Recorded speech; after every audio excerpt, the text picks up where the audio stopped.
3, 2, 1.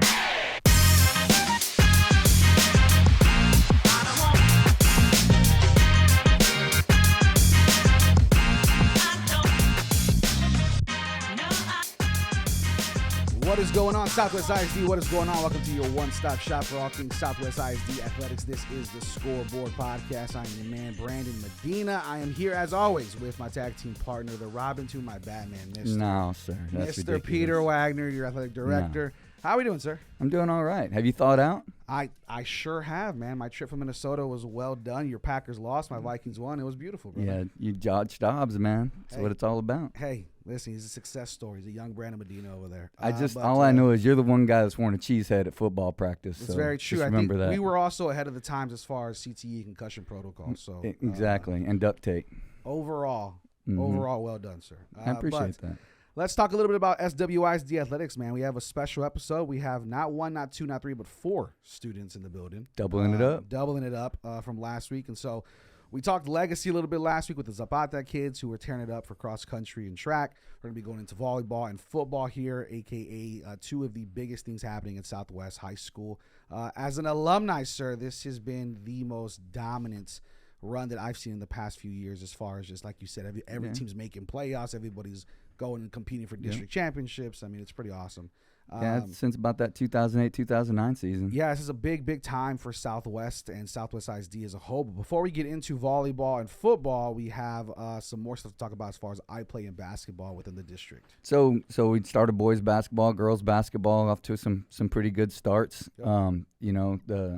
The Dragons and the Titans girls basketball teams are winning.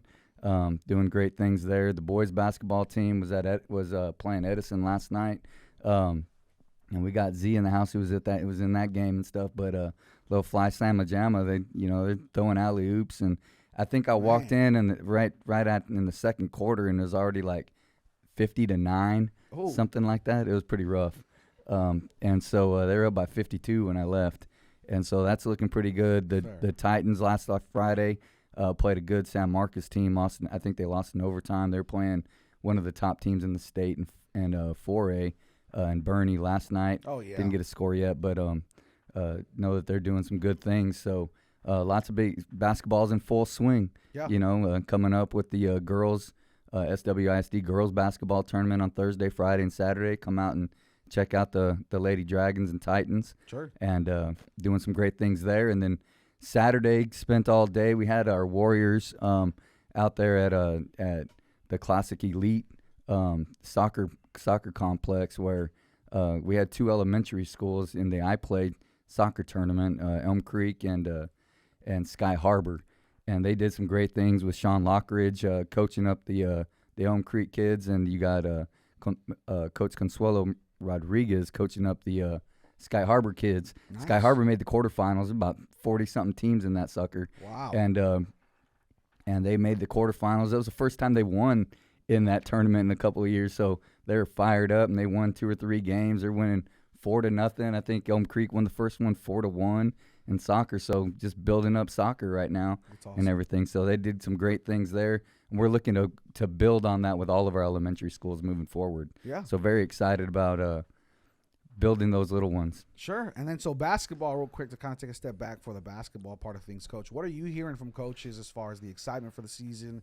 What are teams looking like? I know we're still young on a few different edges, but as far as basketball goes, what are kind of your expectations, and what are you hearing from the coaches and their expectations? Talking to I got to talk to Lillian Covarrubias at the dang, look at you. I even rolled the R. You like that? El Paso. And so talked to her a little bit when we were going. She volunteered some time, Briasia and them, and we're talking to them about basketball a little bit, and took a tough loss to Floresville on I think it was Floresville on Friday, but they're excited about the team chemistry. They have expectations of taking a step forward, making the playoffs this year. Same thing for the Titans, and talking to them, Kira and those guys coming back, doing some great things. So I think it's going to be a big race in the girls' side of things, and excited about that. On the boys' side, I think it's the same thing. I think the boys, the Dragons, are probably they got some pretty high expectations, So dealing with some of those things but they're going to be able to play with some of the top teams in the area, if not the state.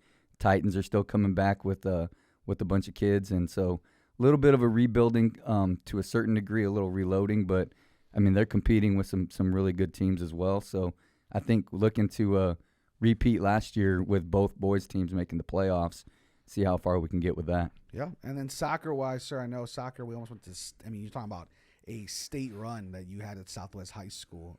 Looking at that, what are kind of the expectations? Something very similar? I know we have, Chief Paloma, who's always talking to us about soccer here at the district level. What are your kind of expectations as athletic director for both programs? Are you looking for kind of legacy to take that next step and Southwest to keep pushing, or what are you I think last year we made three out of the 4 teams made the playoffs. Yep. The Dragons made a run to the regionals, not the regionals, but regionals, and the team they lost to went to state. Yep. It was a good game, and so looking for similar things.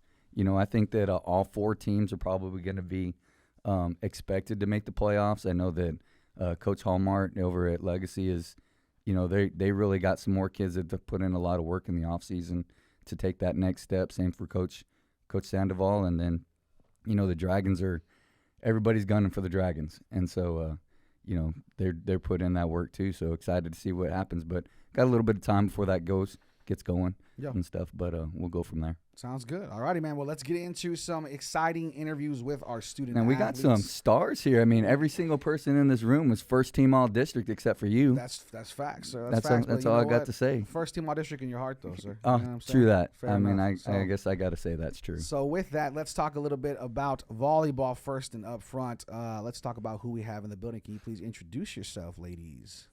Hi, I'm Serenity Carey, and I'm a senior. I'm Addison Bartlett, and I'm a junior. All righty. So we got Serenity and Addison. So talk to us about kind of what this team meant to you all. Undefeated in district, dominating performance. Talk to us about kind of the team camaraderie and how you guys were able to make such a deep run. Yeah, it was a really good team this year. In fact, I think it was our best year yet, and I'm really grateful to say that my senior year. I was really excited for this team. There was a lot of good talent. We had a new setter this year, and it was a new connection that we had to work on, but she adjusted great. And, our energy and our connections that we had with each other were good on and off the court. So, yeah. This was a great season overall. We did something that has never been done before, and we were undefeated district champs this year. Yes, I mean, district champs is one thing. Undefeated is another. What do you think? Historic is another. Historic, yeah. So talk to us about kind of how the coaching staff as a whole were able to kind of prepare you all for this and get you guys to where you needed to be as far as being such a successful and historic team. Yeah, it was not easy. We had a lot of tough coaching, but it was really good coaching. Lots of constructive criticism and stuff, and they pushed us really hard, but at the end it was very, very worth it, and all of our hard work paid off. So, yeah, extremely grateful towards them. Yeah, it's a ditto, similar. That's exactly what I was going to say. So I watched a few games where you guys were, you take Medina Valley when you were over there. You take the when you guys won the district championship at Harlandale, where there were five set matches, and or even the Harlandale game at home, where there are 4 or 5 set matches, and it's like it's 16-14 or it's 27-25 and then 29-27 and things like that. Just talk about, I was very impressed with the way we were able to handle that adversity, and you guys came together and then made those things. And a lot of, and it seemed to me when it was on the line, we went to Addison and she made a lot of those plays as well. But there was a lot of senior leadership with Sierra and some of them. So talk a little bit about just the mindset of being able to be clutch. Yeah, volleyball is a very mental sport. I would say it can be hard for you to get out of your head, and that's something that our coach preached to us a lot, was just mental toughness. I think I probably heard that 1,000 times in a huddle. So, yeah, we would sometimes put ourselves in a hole, and it wasn't fun. Sometimes we do it to ourselves. I honestly don't know why. But yeah, it was just having a tough mentality at the end of the day, a good mentality, a winning mentality, And I think that's really what had got us to have an undefeated season. You know, we wanted it more, even in those 5-set matches that didn't need to go to 5 sets. You know, you could tell on the court that we wanted it more. So, yeah. Well, and looking, there wasn't a lot of 5-set matches as far as just the dominating performance. But, I mean, you know, Serenity, talk to me about what you're going to be missing from your senior year. Now you're a senior, kind of looking back on this team, looking back on the past 4 years and the run that you all have been on. His goal is to make you cry. 100%. No, but, I mean, you know, truly just what are you going to miss about the team, coaches, the play, the school in general? What's going to be something you hang your hat on at the end of this next May? Oh God, yeah. I don't even think I've accepted that season's over yet. You know, like I said, this is probably my favorite season so far. I mean, besides the record, the love and bond and relationships I have with these people, I hope to carry on even after high school. You know, and I really do think that the thing I'll miss the most is the bonds. Of course, you know, I have until May to be with these people, but it's different. You know, when you're not on the court with them all the time, when you're not with them every day at early, hard morning practices or after school at games. Yeah, I think the bond is just what I'll miss, and the relationships, and I'm really going to strive to keep them going even after high school. So yeah, and then Ms. Bartlett, looking at things, you're a junior, right? Dominating in your junior year. What's kind of your thought process as far as going into your senior year next year, bringing that leadership to the team, to new faces and also similar faces that are going to be growing with you? What do you think your leadership style is going to be kind of the leader for the next generation? I know next year I'm going to have to take a big step up since we are losing a lot of seniors. Serenity, I'm going to miss you a lot. But I know I have to go like just with a lot of mental toughness because I know we're losing a lot. And, like, there's going to be a lot of positions that need to be filled. And I know I'm going to have to take that next step up. Yeah. And then just for the fans out there, Addison Bartlett leads in 3 out of the 6 categories on Max Prep. So kills per set, hitting percentage, and aces per set. I don't think Wagner led in one category in his day, and I for sure did not. So no. we are in the presence of greatness. Most bench minutes. We are in the presence of greatness right now. That's what I'm talking about. So talk to us last. Go ahead. One other thing is, like, Serenity's the Kins 5 Player of the Week. Yep. Had a whole pep rally for her and stuff like that. And Addison was your offensive MVP of the district and everything else. And, you know, I think she'll probably end up being an all-area selection and everything else. So, I mean, like, you're talking – top notch. We are in the presence of greatness. That's right. That's right. So one of my final questions for you before I let Wagner kind of take the rails and crash the plane. When we talk about this season, talk to us about the coaches, not only coaches, but the teachers, the school that kind of surrounded to really support you all and friends and family. You know, I think we focus so much on the group itself from coaches and teammates, and I think sometimes we forget that, like, this entire school and school district is around you all and supporting you all, whether it's teachers or faculty. So talk to us about that relationship and how they supported you throughout this year. Yeah, for sure. You know, I could going like throughout the season and the school days, like, you could feel the love and the support that teachers and faculty have for you. You know, you feel that they also believe that we could do something so great, and I think that was also something that truly pushed us, you know, especially at our home games and even preseason. We had crowds, you know, that really wanted to see us do good and succeed. So I think that, yeah, for sure, the school has so much spirit behind it, and the teachers have so much love and passion for the sports that we play. That goes for all sports, I would like to say. But yeah, especially for volleyball, you know, this year we had so much potential, and, you know, last year we were close and stuff, and this year I think it was really just like we wanted to make a statement. We wanted to prove that this year we could be district champs and undefeated. So, yeah. Yeah, we did it. And I'd like to give a big shout-out to Mr. Sandoval in the dungeon for helping us. I think that was a big factor in winning, having all those people there to support us and just be loud. Awesome. Yeah, we love Mr. Sandoval here, too. So big shout out. And a big thank you to our volleyball team for joining us. Anything else that you want to end with? I just want to shout out to Mr. Sandoval's shoe game. Yes. Mr. Sandoval's shoe game is on point. He makes you look like a JV player. I'll tell you what, me and Mr. Sandoval have compared closets, and I have to, unfortunately, dress a lot more professional than I would like to sometimes. But, yeah, his sneaker game is definitely on point. No doubt. He's the best, man. But with that, we want to thank Addison Serenity for joining us on the podcast. We really, really appreciate that. We'll switch gears and get the football guys locked in if they want to come take a seat with us real quick. Thank you, ladies.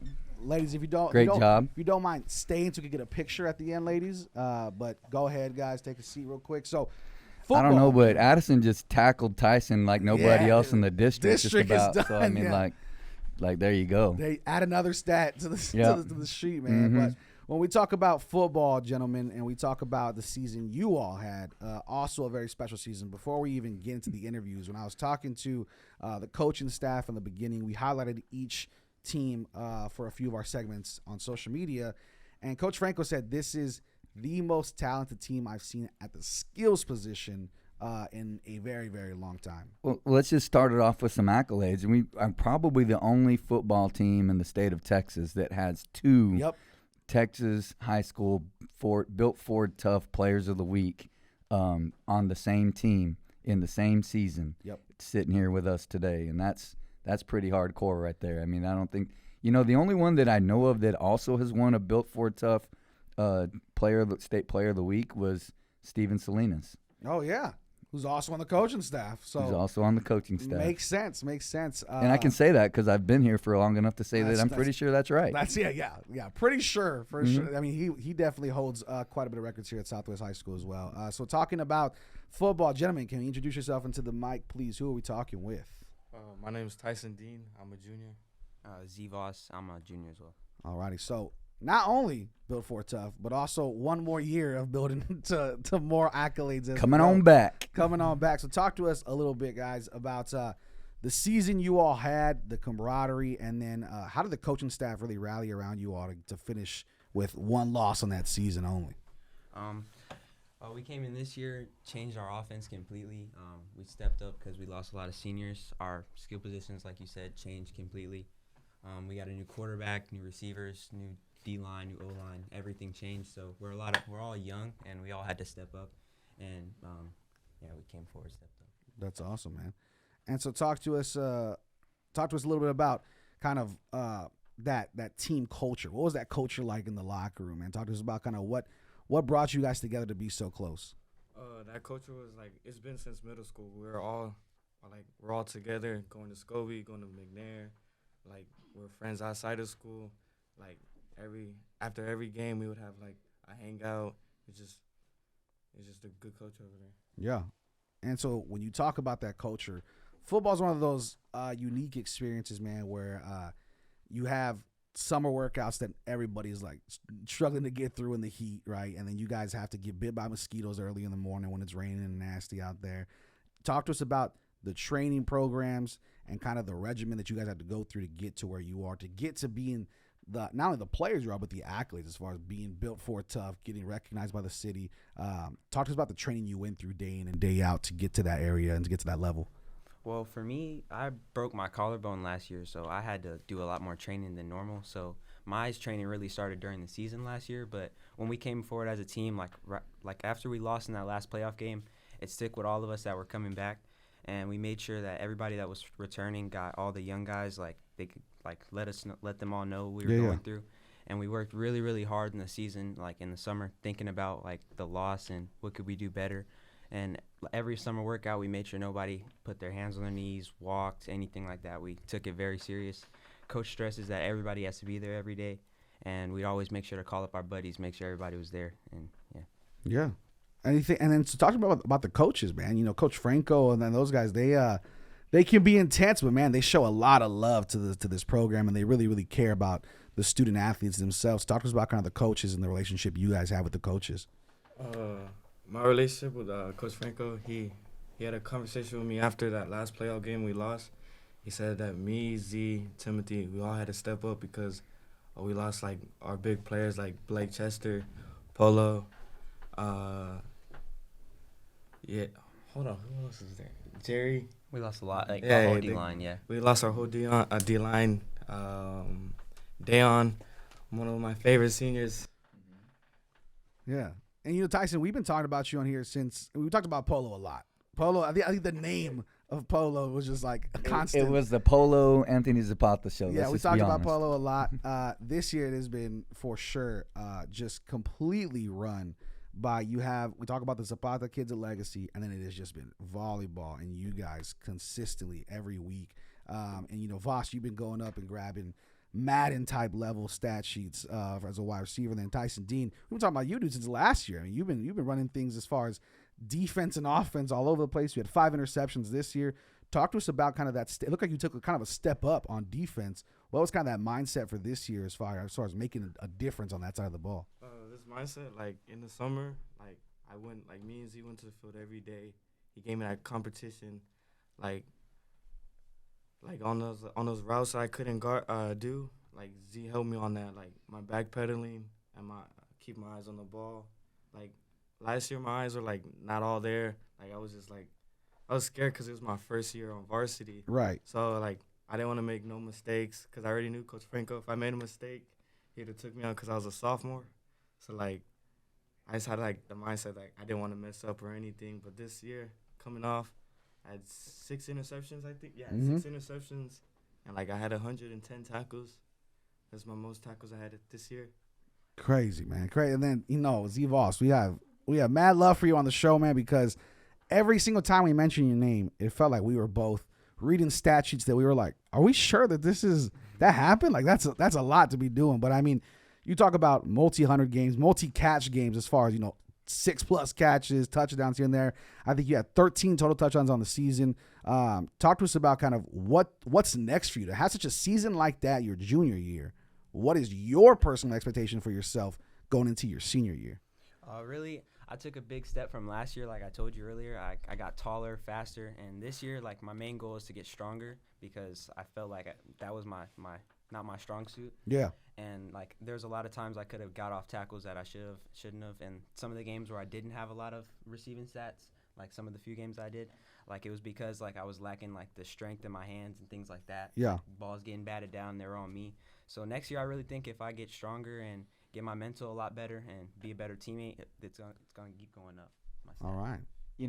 Over the summer, if you sit there and you follow Z on his on Twitter or X or whatever it is nowadays, and things like that, he's at every camp. I sitting there watching. He beat a Power 5 conference recruit at the University of Oregon at their camp. Man, all that kind of stuff.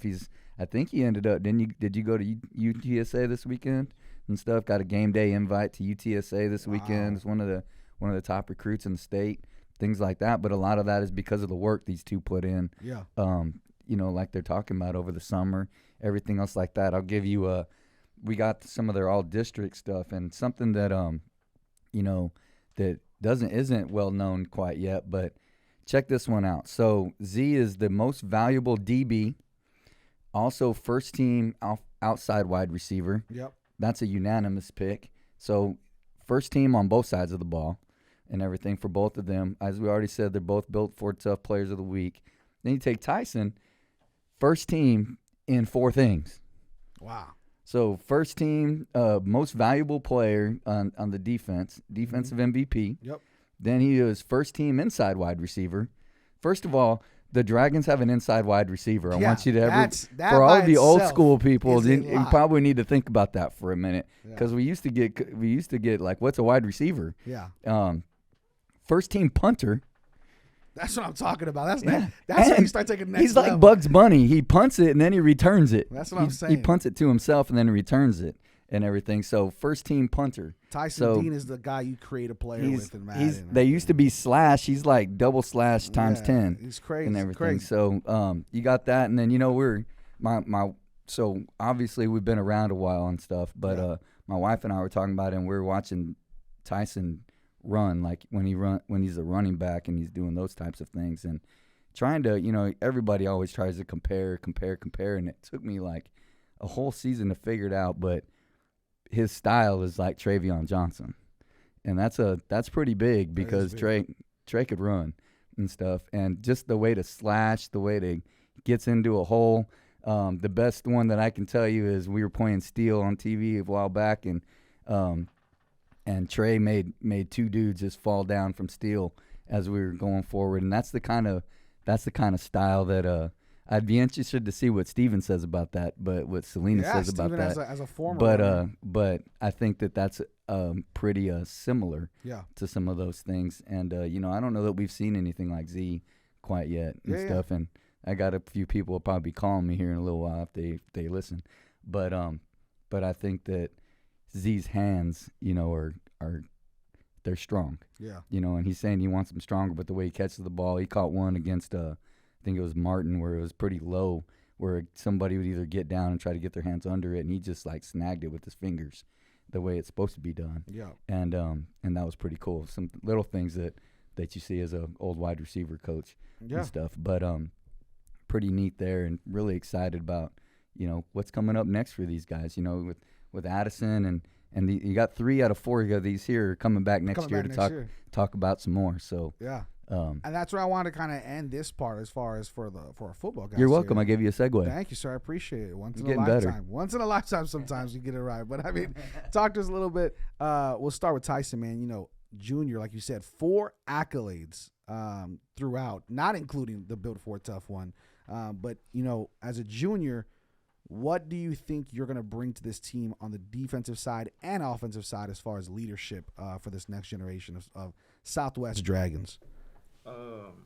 My leadership skills, not leadership skills, but my leadership, whenever my teammates make mistakes, I wouldn't get on them, but I tell them it's all right, just make sure, just do your steps the next time, pedal or break down, but for this next year, I'm gonna have to get on them about putting their heads down whenever we're losing, cause our playoff game we could have came back if most of our teammates didn't stop if their heads weren't down as much as they were in the beginning.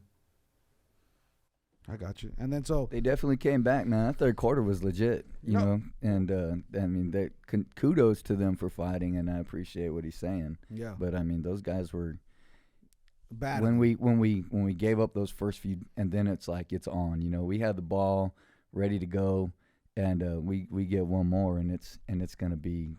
I mean, they're already kind of what's going on, and it's just one little thing here or there. Yeah. That's football. So Z Voss, like Wagner said, man, I don't think we've seen a wide receiver, period, at Southwest make an impact like this. A lot of people, including your one of your coaches, Steven Salinas, we've been known as a running school, a run it down your mouth and kind of just force you to tackle us kind of school.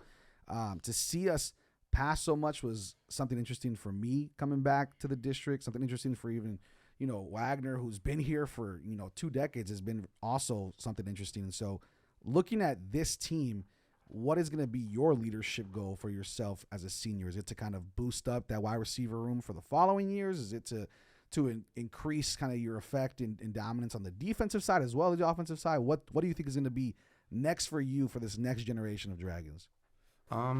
Really what's next is showing everybody how the game will really slow down, and as long as you don't get in your head and don't even though the score might be crazy and things are going down, you just got to keep playing through everything.